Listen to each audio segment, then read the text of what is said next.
The Collopy brothers rose from the grey streets of Limerick with nothing but hunger, cunning, and a ruthless will to rule, and within a few short years, they transformed from petty criminals into the architects of Ireland's most feared gang. Their empire was built on blood, loyalty, and silence.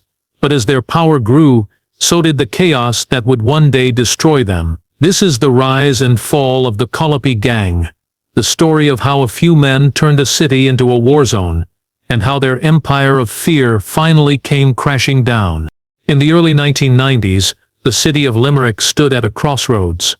Once known for its close-knit communities and hard-working families, the city was slowly changing. Factories were closing, unemployment was rising, and young people were being pulled into a growing culture of fast money and violence. In the midst of this shift, a small group of men from the South Hill area began to build something that would soon dominate the streets, a criminal empire that would come to be known as the Collopy Gang. At first, their activities seemed harmless compared to what would come later. They were small-time hustlers, dealing in stolen goods, cigarettes, and low-level drug sales. But beneath the surface, there was ambition. The Collopy brothers, known for their toughness and street smarts, understood how the city was changing. They saw that the real money wasn't in petty crime, but in controlling the growing drug market. Heroin was beginning to spread through Limerick's estates, and with it came desperation and opportunity. The Collopys started forming alliances with older criminals and foreign suppliers, using charm when it suited them and violence when it didn't. Slowly, they carved out territory in South Hill, Moirus, and other working-class areas. They began to enforce their rule through intimidation, ensuring that no one could operate without their permission. Fear became their most powerful weapon. People spoke their name in whispers, careful not to draw attention. Their rise coincided with a broader breakdown in the city's social fabric. Poverty was widespread, and many young men saw the gang lifestyle as the only path to success. Expensive cars, gold chains, and wads of cash were symbols of power in a community that had been largely abandoned by the system. For some, the Collopy Gang represented a twisted kind of hope, a way out of hopelessness, even if it meant living dangerously. By the mid-1990s, the gang's influence was impossible to ignore. They controlled drug distribution across large parts of Limerick, taking a cut from nearly every deal made in their territory. Their operations became more organized, and their network extended beyond the city. Money laundering, stolen vehicles, and connections to Dublin and even the UK made them a force that law enforcement struggled to contain. Gardaí found themselves outmatched, dealing with criminals who were both ruthless and smart. What truly set the Collopys apart was their ability to blend street violence with business-like discipline. They treated the drug trade like a company, rewarding loyalty and punishing betrayal with brutal efficiency. Violence wasn't random, it was calculated, serving a purpose each time it was used. The gang's leaders built reputations not only as criminals but as figures of authority in their neighborhoods. They decided who could sell, who could move, and who would disappear. Yet behind the power and money, cracks were already forming. Greed and pride began to replace the unity that had once held the gang together. The city they ruled was turning darker by the day. Addicts roamed the streets, families were torn apart, and a sense of fear began to hang over Limerick like a permanent fog.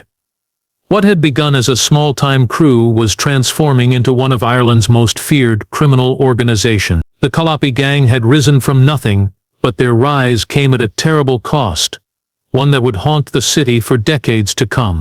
The Collopy Gang was built on a foundation of loyalty, blood, and silence. From the beginning, their structure was more than just a collection of criminals. It was a family bound by a shared code. Every member knew the rules: never speak to the Gardaí, never betray the gang, and always protect the name. Those who followed the code were rewarded with money, protection, and a sense of belonging. Those who didn't were erased without hesitation. It was this brutal order that allowed the Collopys to grow from a local crew into a citywide empire. As their reputation spread, the Collopy brothers began to attract a new generation of followers. Many were young men from broken homes, drawn in by the gang's promise of respect and wealth. These recruits were taught early that loyalty came before everything: family, friends, even life itself. The older members trained them in intimidation, surveillance, and street dealing. They became the eyes and ears of the gang, watching corners, collecting debts, and ensuring the Collopy influence reached every corner of Limerick. With their numbers growing, the gang's operations became more ambitious. They began importing larger quantities of drugs, establishing connections with suppliers in England and mainland Europe. The Collopys quickly realized that control wasn't just about muscle, it was about business. They built systems to distribute drugs efficiently and discreetly, using networks of safe houses and trusted couriers. Money flowed through the city like a hidden river, feeding the gang's rise. Expensive cars, lassie watches, and lavish parties became symbols of their dominance. To the young men in the estates, the Collopys seemed untouchable, modern-day kings of the underworld. But with power came danger. Rival groups began to challenge their growing empire. Turf disputes broke out across Limerick, each one bloodier than the last. Yet every act of defiance was met with swift retribution. Those who crossed the Collopys faced consequences that left lasting marks on the city's streets. Their reputation for violence became both their greatest strength and their most dangerous curse. Fear secured their position, but it also made them targets. The Gardaí, long frustrated by the gang's ability to evade justice, began to step up their efforts. Undercover officers moved quietly through Limerick, trying to gather evidence of the Collopys' operations. But the gang's network was tight, and information rarely. They had eyes everywhere, inside bars, garages, and even within the justice system itself. Whenever the authorities came close, the gang seemed one step ahead. Their control over their territory was near total, and for a while it seemed no one could break it. Inside the gang, loyalty was rewarded, but fear ruled every decision.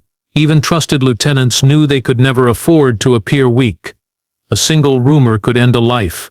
This paranoia kept everyone sharp, but also sowed seeds of mistrust. The stronger the Collopys became, the more isolated their leaders grew. They lived surrounded by wealth but haunted by the constant threat of betrayal. By the end of the 1990s, the Collopy Gang had transformed into an organized powerhouse that stretched beyond the borders of Limerick. They had created an empire fueled by drugs, loyalty, and blood. But beneath the surface of power and money, the walls were beginning to close in. The enemies they had crushed were regrouping, and the violence that built their kingdom was slowly turning back on them. The Collopy name had become both a symbol of dominance and a promise of destruction yet to come. By the late 1990s, Limerick had changed beyond recognition.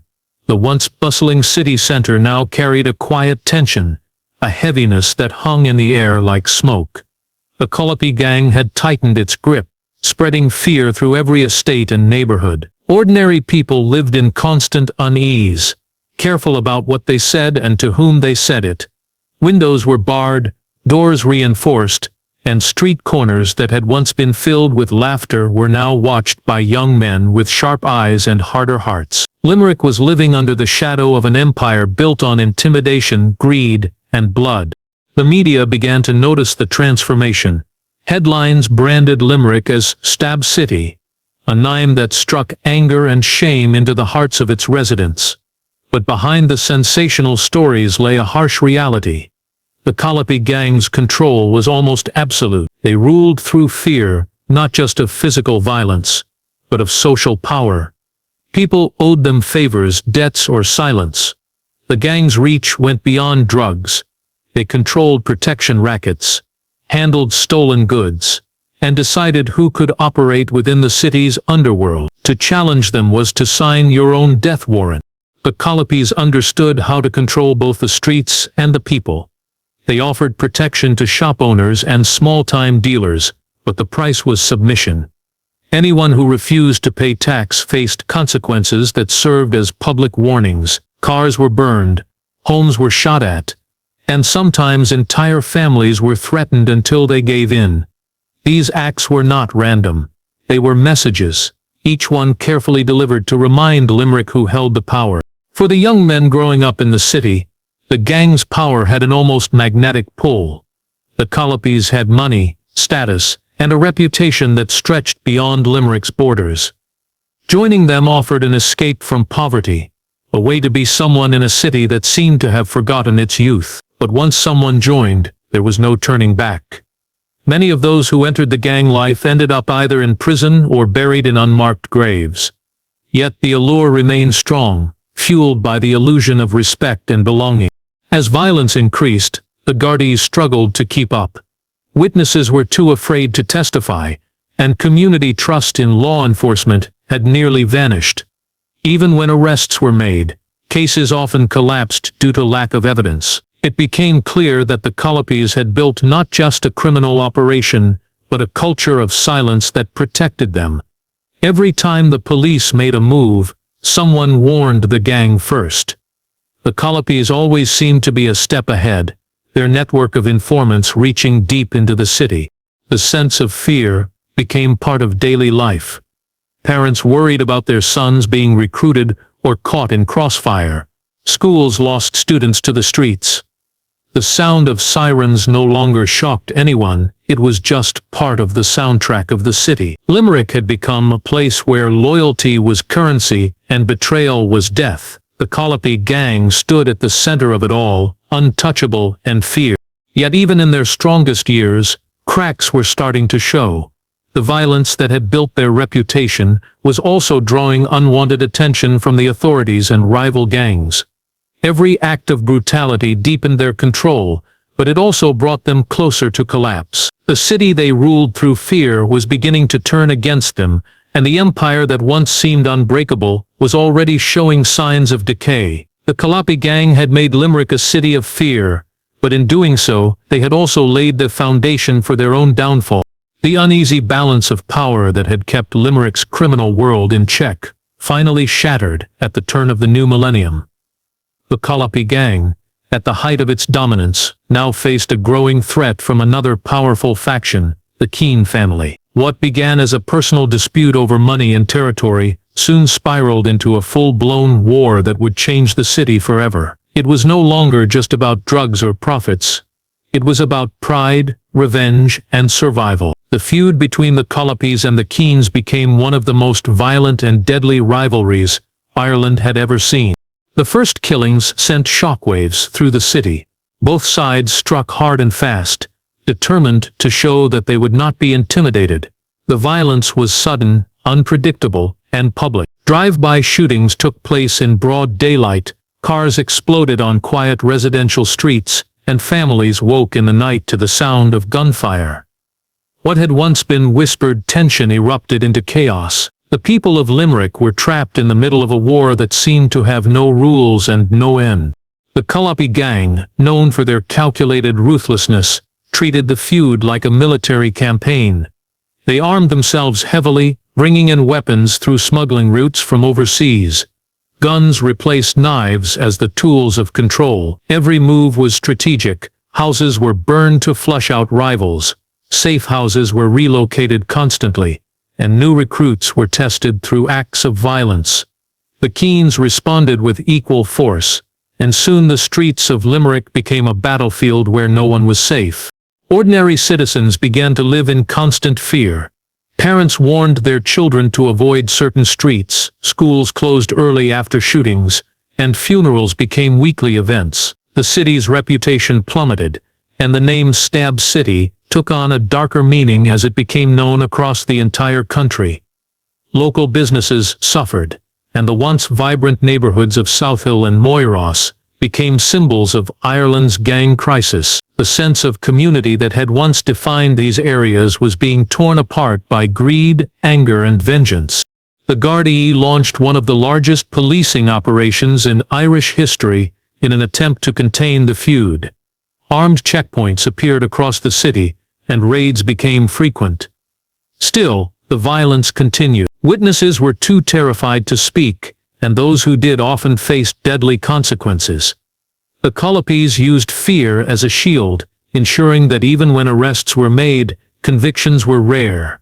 Their enemies operated the same way, turning Limerick into a maze of mistrust and paranoia. As the feud escalated, The lines between right and wrong blurred.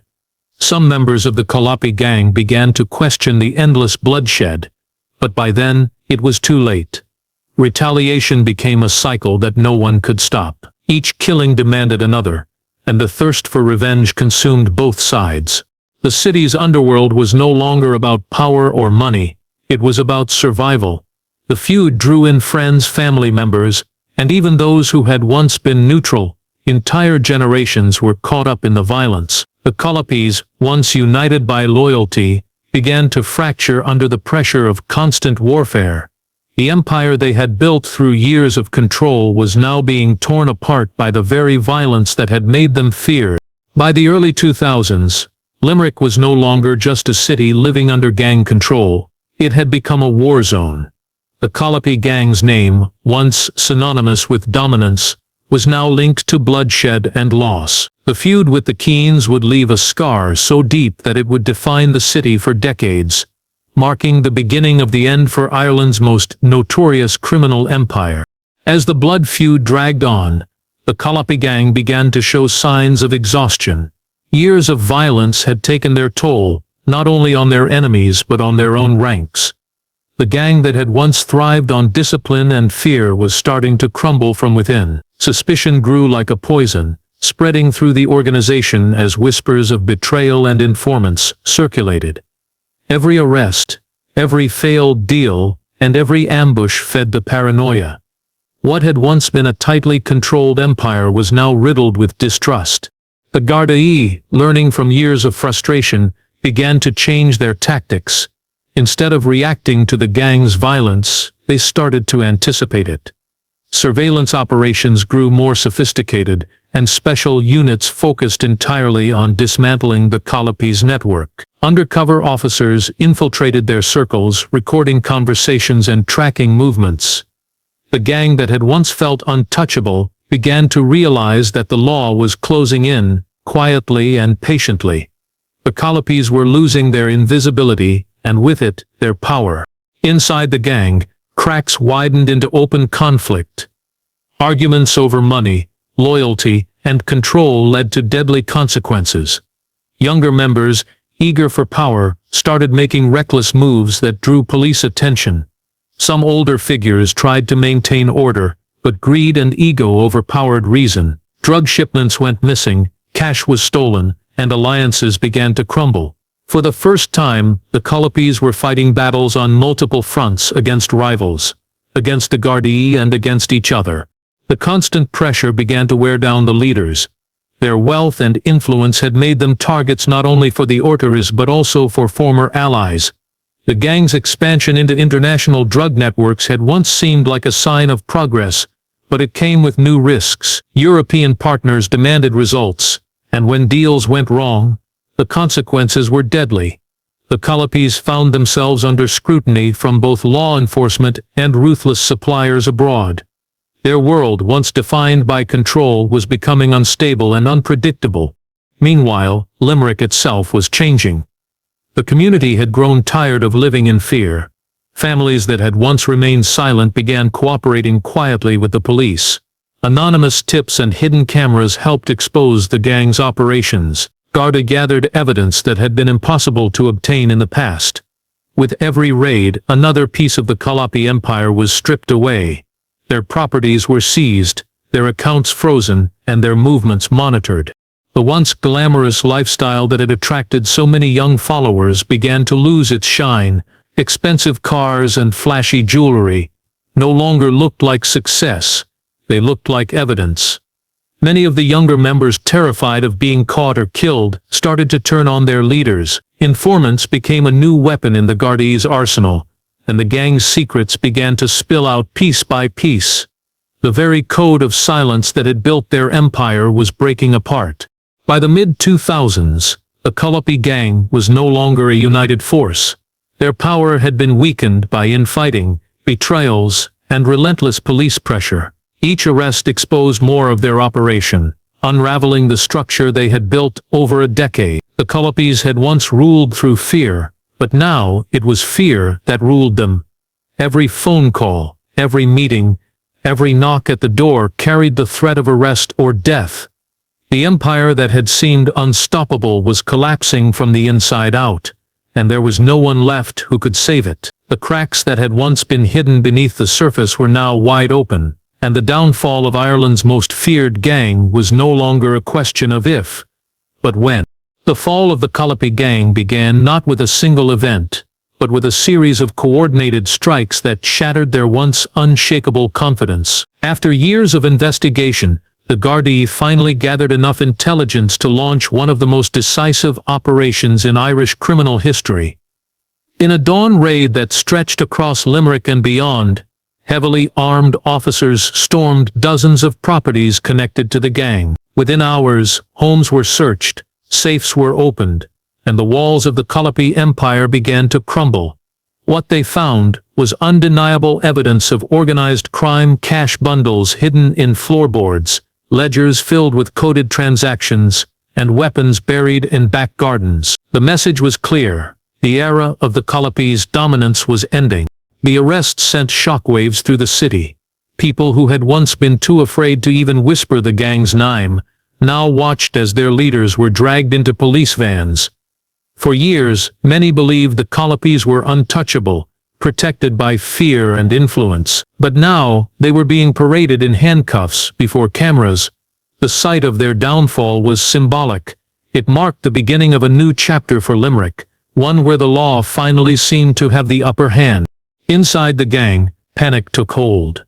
Some members fled Ireland, seeking refuge in Spain, the Netherlands, and the UK, hoping to rebuild the network abroad. But the criminal landscape had changed. The Collopy's reputation, once a source of power, now made them liabilities. Other crime groups refused to work with them, wary of Garda surveillance and international police cooperation. The European drug market was evolving, and the Collopys were no longer at its center. They had become relics of a fading era, dangerous, yes, but weakened by arrogance and disarray. Back home, those who remained loyal tried to keep the operation alive, but it was a losing battle. The Gardaí were relentless, tracking every move, seizing every asset, and intercepting every shipment. Raids uncovered more drugs, weapons, and documents linking the gang to crimes spanning years. Without their leaders to maintain discipline, smaller factions began fighting for control, each one claiming to be the true heir to the Collopy name. The unity that had once made the gang so formidable was gone, replaced by chaos and greed. The courts soon became the new battleground. Trials revealed the inner workings of the Collopy operation in shocking detail. Witnesses, some of them former members, described years of intimidation, violence, and exploitation. Financial records exposed how the gang laundered millions through front businesses and fake property deals. The evidence was overwhelming. For the first time, the Collopy brothers and their closest associates faced real consequences: lengthy prison sentences and the complete loss of their assets. As the verdicts were handed down, it was clear that the Collopy era was over. The once feared leaders were now behind bars, their voices silenced, their homes stood empty, their cars seized, their influence gone. Limerick began to breathe again, slowly shaking off the years of fear that had haunted it. Yet for many, the scars remained: families torn apart, lives lost, and communities destroyed by the violence and addiction the gang had brought into their city. The Collopy Gang had built an empire on fear, loyalty, and money, but in the end, those same foundations led to their destruction. The greed that once drove them had blinded them to their vulnerabilities. Their empire collapsed not because of one great betrayal or one decisive raid, but because it could no longer sustain itself under the weight of corruption and paranoia. The fall of the Collopys was more than the end of a gang. It was the end of an era, a warning to all who believed that power won through violence could ever last. The courtroom became the final stage for the Collopy Gang's downfall. After years of fear and violence, justice had finally caught up to Ireland's most notorious criminal family. The trials were long, detailed, and watched closely by the public. Each day, new revelations emerged, painting a clearer picture of how the gang had operated for more than a decade. Prosecutors laid out mountains of evidence, recorded phone calls, seized documents and testimony from former insiders who had turned against their old masters. For many in Limerick, hearing these details for the first time was both shocking and vindicating. What had once been rumor was now fact, laid bare under the harsh light of justice. Witnesses described the inner workings of the gang in chilling detail. They spoke of coded meetings held in pubs and garages, of weapons smuggled across borders, and of the strict hierarchy that governed every decision. The Collopy brothers sat in silence as their former allies recounted the brutality that kept the organization alive. There were stories of debts collected through fear, of families threatened to ensure silence, and of young men drawn into a world that promised riches but delivered ruin. Each revelation stripped away the myth of invincibility the Collopys had spent years building. The Gardaí, who had spent years chasing shadows, finally saw their work pay off. Detectives who had once been outnumbered and outgunned now watched as the gang's leadership faced the full force of the law. When the verdicts were delivered, the sentences were severe. Long prison terms were handed down for drug trafficking, money laundering, and violent offenses. Property worth millions was confiscated under criminal asset laws. The very symbols of power that had once defined the gang, their cars, houses, and cash, were now evidence of their greed. The empire that had taken years to build had been dismantled piece by piece. For Limerick, the trials marked a turning point. People who had lived in fear for so long began to feel a cautious sense of relief. It was as if the city had been holding its breath for years and could finally exhale. Shop owners stopped paying protection money, and young people began to see a future beyond the gangs. The fear that had once dictated daily life started to fade, though the memories of violence lingered in every street and housing estate. Families of victims finally began to see justice for the pain they had endured. But even as the Collopys were locked away, the damage they had caused could not easily be undone. The city they had controlled was scarred by addiction, poverty, and mistrust. Many of the younger members who had once served them were either dead, imprisoned, or trying to escape the life that had consumed them. For every conviction, there was a family mourning someone lost to the feud. The trials also revealed something deeper, a story not only of crime, but of manipulation. The Collopy leaders had built their empire by exploiting the vulnerable, turning desperation into loyalty and fear into obedience. The court hearings exposed that their power had never been true respect, only control through terror. As the judges read their final sentences, the Collopys' reign officially ended, but their legacy of destruction remained a heavy shadow over the city. Limerick began the slow process of rebuilding its reputation. Community leaders worked to restore trust, and Gardaí increased their presence to prevent the rise of another gang. The Collopy name, once a symbol of dominance, had become a warning, a lesson written in blood and regret. The justice system had prevailed, but the price had been enormous. In the end, the Collopy Gang's greatest punishment was not just prison, but the loss of the fear that had once made them powerful. Their silence behind bars marked the closing chapter of an era that had nearly destroyed a city. Years after the final convictions, the name Collopy still echoed faintly through the streets of Limerick, a ghost of a past the city was still learning to forget. Their empire was gone, their leaders imprisoned, but the memories of what they had done lingered in the walls of the estates they once ruled. For a generation that had grown up under their shadow, the scars remained deep. The Collopy Gang had shaped not only the criminal world, but the very identity of Limerick itself, leaving behind both a cautionary tale and a reminder of how power built on violence always ends the same way, broken, hollow, and forgotten. In the years following their downfall, Limerick began to change. The Gardaí maintained a strong presence in the city, determined to ensure that another gang would never rise to the same level of control. Community programs were introduced, giving young people alternatives to the path that had trapped so many before them. Sports, education, and local initiatives became tools of healing. Slowly, neighborhoods that had once been ruled by fear began to rebuild their sense of belonging. It wasn't an overnight transformation, but it was real. The city that had once been branded Stab City was reclaiming its dignity, step by step. Still, The influence of the Collopys could not be erased entirely. Some of their former members tried to rebuild fragments of the old empire, forming smaller gangs that traded on the Collopy name to inspire fear. But these new groups lacked the structure, leadership, and loyalty that had once held the original organization together. They were weaker, more desperate, and far more chaotic. The world had changed, technology and policing had advanced, and the Gardaí were no longer playing catch-up. Each new attempt to reignite the old ways was swiftly crushed. For the families of those who had died during the gang wars, justice brought little comfort. They still carried the weight of loss. Sons buried too young, brothers gone to prison, mothers left to rebuild broken homes. The city's skyline looked the same, but for many, every street corner carried a story. The Collopy Gang's legacy was not one of triumph, but of devastation. Their pursuit of power had left a trail of ruined lives and empty promises. As time moved on, the Collopy brothers faded from public view. Their names appeared occasionally in headlines about appeals or parole hearings, but the fear they once commanded was gone. In prison, their control evaporated, replaced by isolation and irrelevance. The empire they had fought to build with blood and intimidation had vanished. The people of Limerick had moved forward without them, proving that no matter how dark a city's history becomes, it can still find light again.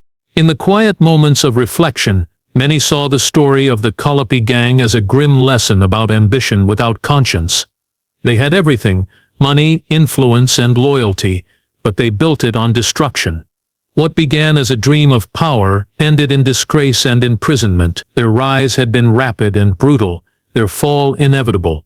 Theirs was a story of Ireland's underworld, a rise from poverty to power, and then a descent into ruin. Today, Limerick stands as a city transformed, no longer defined by its violent past, but strengthened by it. The Collopy name has become a warning to future generations, that violence and greed can never last, and that fear will always crumble before time and truth. The echoes of their reign may still whisper through the streets, but they are fading, drowned out by the sound of a city determined to heal, rebuild, and never again surrender to the darkness that once ruled its heart.